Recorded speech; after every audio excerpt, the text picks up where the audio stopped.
الحمد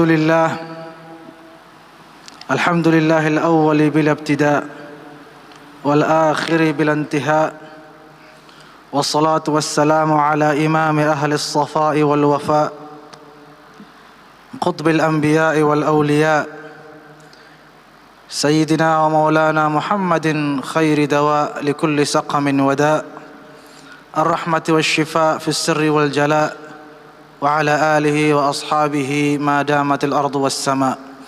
أشهد أن لا إله إلا الله وحده لا شريك له، وأشهد أن سيدنا ونبينا وشفيعنا ومولانا محمدا عبده ورسوله ونبيه وحبيبه وصفيه وخليله.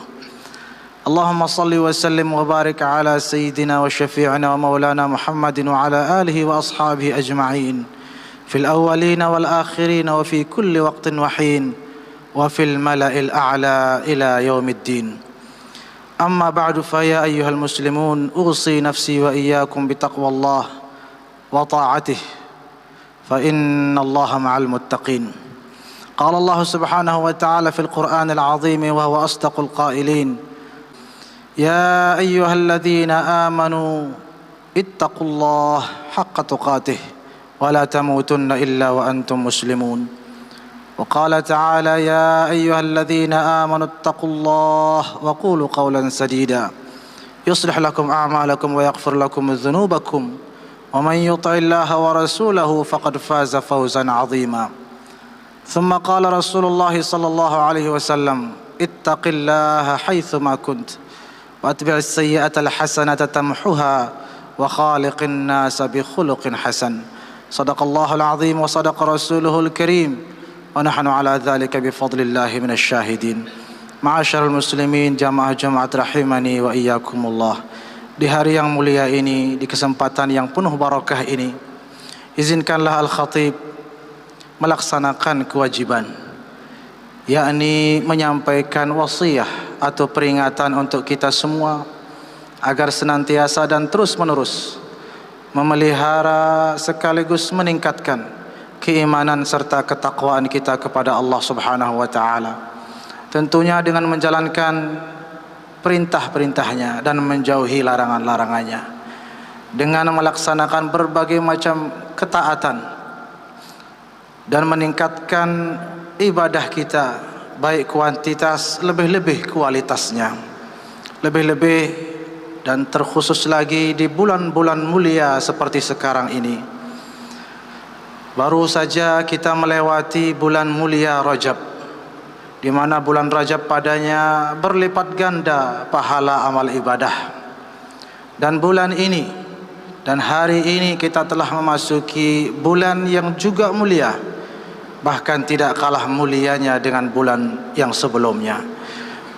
Hari ini hari Jumat bertepatan dengan 1 Sya'ban 1443 Hijriah, di mana bulan Sya'ban pernah disinggung oleh baginda Rasulullah sallallahu alaihi wasallam dengan sabda beliau: "Dzalika syahrun yaghfalun nasu anhu baina Rajab wa Ramadan." Bulan Sya'ban adalah bulan yang seringkali dilalaikan oleh umatku. Ialah bulan yang di antara Rajab dan Ramadan, yakni bulan Sya'ban. Terlebih dahulu harus kita ketahui bahwa kemuliaan suatu waktu tidak dapat dilepaskan dari peristiwa mulia yang pernah terjadi pada waktu tersebut dahulu kala. Bulan Ramadan kita muliakan. Bulan Ramadan menjadi bulan yang mulia tidak lepas dari peristiwa mulia yang terjadi pada saat itu dahulu kala, ialah turunnya kitab suci Al-Quran. Bulan Rajab menjadi bulan yang mulia karena peristiwa yang terjadi padanya, yakni peristiwa mukjizat baginda Rasulullah sallallahu alaihi wasallam, yakni Isra Mi'raj. Begitu juga dengan bulan-bulan yang lain maupun hari-hari lainnya. Maka demikianlah bulan Sya'ban juga padanya telah terjadi sejumlah peristiwa agung, peristiwa penting dan sangat bersejarah dalam Islam, sehingga bulan Sya'ban menjadi bulan yang sangat mulia. Antara lain yang terjadi pada bulan mulia seperti ini adalah tahwilul qiblah, yaitu berpindahnya kiblat dari Masjidil Aqsa ke Masjidil Haram, di mana peristiwa tersebut merupakan anugerah, merupakan ijabah terhadap apa yang selama itu dicita-citakan dan didoakan oleh baginda Rasulullah sallallahu alaihi wasallam. Allah Subhanahu wa taala berfirman di dalam Al-Qur'an, "Qad nara taqalluba wajhika fis sama' falanuwalliyannaka qiblatan tardaha fawalli wajhaka syatral Masjidil Haram." Yang artinya, kami melihat bahwa engkau senantiasa, wahai Muhammad, menengadahkan wajahmu ke langit dan terus berdoa dan memohon agar kiblat dipindahkan dari Masjidil Aqsa ke Masjidil Haram. Maka falanuwalliyannaka qiblatan tardaha, maka saat inilah kami akan memalingkan wajahmu ke arah kiblat yang engkau inginkan. Fawalli wajhaka syatral Masjidil Haram, maka arahkanlah wajahmu ke arah kiblat, yakni Masjidil Haram. Ma'asyiral muslimin rahimani wa iyyakumullah. Melalui peristiwa ini dapat kita simpulkan bahwa apa yang telah didoakan selalu dan diharapkan oleh baginda Rasulullah SAW selama belasan bulan lamanya, karena umat Islam ketika itu atau sebelum itu selama kurang lebih 17 bulan menghadap Masjidil Aqsa dalam pelaksanaan salat, dan baginda Rasulullah SAW sudah mengharapkan agar kiblatnya dipindahkan ke Masjidil Haram, dan pada akhirnya Allah Subhanahu wa taala menunaikan dan memenuhi apa yang dihajatkan oleh beliau, tepatnya pada bulan Sya'ban, menunjukkan bahwa bulan Sya'ban adalah bulan di mana sangat diperhatikan doa hamba, dan potensi dikabulkannya doa sangatlah besar pada bulan mulia seperti bulan Sya'ban ini. Ma'asyiral muslimin rahimani wa iyyakumullah, tidak hanya peristiwa tersebut, peristiwa-peristiwa penting lainnya yang terus menerus setiap bulan Sya'ban adalah sebagaimana Rasulullah sallallahu alaihi wasallam bersabda, wa huwa syahrun turfa'u fihi al-a'mal. Hadis riwayat Imam Ahmad dan An-Nasa'i. Bulan Sya'ban adalah bulan di mana padanya diangkat segala amal ibadah umat Islam. Karena itulah baginda Rasulullah sallallahu alaihi wasallam senantiasa melaksanakan ibadah puasa di bulan mulia seperti ini. Bahkan dikatakan dalam suatu riwayat bahwa bulan di mana baginda Nabi berpuasa sebanyak-banyaknya, bulan yang terbanyak beliau melaksanakan ibadah puasa setelah bulan suci Ramadan adalah bulan Sya'ban. Ketika ditanya oleh seorang sahabat, "Mengapa demikian ya Rasulullah?" beliau menjawab, "Karena pada bulan seperti ini amal ibadah diangkat ke langit, diangkat kepada Allah Subhanahu wa taala oleh para malaikat, dan aku berharap dan aku menginginkan agar amalku diangkat dalam keadaan aku berpuasa." Selain daripada itu, ada peristiwa yang juga sangat-sangat menentukan bagi masa depan kita, baik di dunia maupun di akhirat. Di bulan Sya'ban seperti ini terjadi yang namanya takdirul a'mar, di mana umur-umur manusia ditakdirkan kembali, atau dapat dikatakan terjadi pada bulan ini sebuah revisi takdir, di mana takdir manusia direvisi dan diamandemen kembali. Karena itulah para ulama menganjurkan di bulan seperti ini kita memperbanyak ibadah, kita memperbanyak pendekatan diri kepada Allah Subhanahu wa taala, agar takdir kita ketika direvisi di bulan ini maka ditakdirkan atau direvisi ke takdir yang jauh lebih baik daripada sebelumnya.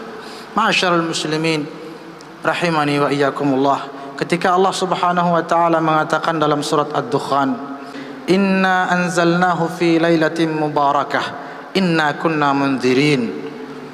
Sesungguhnya kami menurunkannya pada malam yang penuh berkah, sesungguhnya kami memberi peringatan. Sebagian ulama tafsir menyebutkan bahwa malam berkah, malam penuh berkah dalam ayat ini dimaksudkan adalah malam pertengahan bulan Sya'ban yang disebut dengan nisfu Sya'ban. Allah Subhanahu wa taala melanjutkan, fiha yufraqu kullu amrin hakim. Pada malam itulah ditetapkan segala perkara dengan sepenuh hikmah. Artinya pada bulan seperti ini segala ketetapan Allah Subhanahu wa taala ditetapkan ulang atau dilakukan perubahan-perubahan sebagaimana diisyaratkan dalam ayat lain di mana Allah Subhanahu wa taala mengatakan yamhullahu ma yasha'u wa yuthbit wa 'indahu ummul kitab. Allah menghapus apa saja yang Ia kehendaki maupun menetapkan apa yang Dia kehendaki daripada takdir manusia. Wa 'indahu ummul kitab, dan di sisinya lah dan miliknya lah Lauhul Mahfuz. Sidang Jumat yang dirahmati Allah Subhanahu wa taala, penafsiran ini didukung oleh sebuah hadis di mana baginda Rasulullah sallallahu alaihi wasallam bersabda, "Tuqta'ul ajal min Sya'ban ila Sya'ban." Ditetapkan kembali ajal manusia pada bulan Sya'ban atau dari bulan Sya'ban ke bulan Sya'ban lainnya. Dan satu hal yang juga sangat penting untuk kita insafi dan sadari, sangat penting untuk kita resapi dan hayati, bahwasanya di bulan seperti ini juga disebut oleh para ulama bulan Sya'ban ini dengan syahrus salati ala Rasulillah sallallahu alaihi wasallam. Apabila bulan Ramadan kita sebut dengan syahrul Quran, karena pada bulan itu turunnya kitab suci Al-Quran. Maka bulan Sya'ban adalah syahrus salati ala Rasulillah, bulan salawat kepada baginda Rasulullah sallallahu alaihi wasallam, karena pada bulan inilah dahulu turunnya perintah Allah Subhanahu wa taala di dalam Al-Quran yang menyatakan innallaha wa malaikatahu yusalluna 'alan nabi ya ayyuhalladzina amanu sallu 'alaihi wa sallimu taslima. Maka bulan inilah, di bulan inilah saatnya kita memperbanyak selawat kepada baginda Rasulullah sallallahu alaihi wasallam sebagaimana kita memperbanyak membaca Al-Quran di bulan suci Ramadan. Sebagian ulama memberikan penjelasan bahawa hal ini merupakan isyarat bahawa diangkatnya amal ibadah kita di bulan ini dan diperbaiki takdir kita di bulan ini sangatlah ditentukan oleh sejauh mana kita memperbanyak selawat kepada baginda Rasulullah sallallahu alaihi wasallam. Karena itu semoga mudah-mudahan Allah Subhanahu wa taala menjadikan hidup kita di masa-masa yang akan datang adalah kehidupan yang penuh kedekatan dengan baginda Rasulullah sallallahu alaihi wasallam, dengan memperbanyak selawat kepada beliau, dan dengan selawat itulah maka insya-Allah Allah Subhanahu wa taala akan melimpahkan rahmatnya kepada kita semua dan menjauhkan segala bala bencana dari kita, terutama dari bangsa yang kita cintai ini. Amin ya Allah ya rabbal alamin. Aqulu qawli hadza wa astaghfirullah li wa lakum wa lisairil muslimin wal muslimat fastaghfiruhu innahu huwal ghafurur rahim.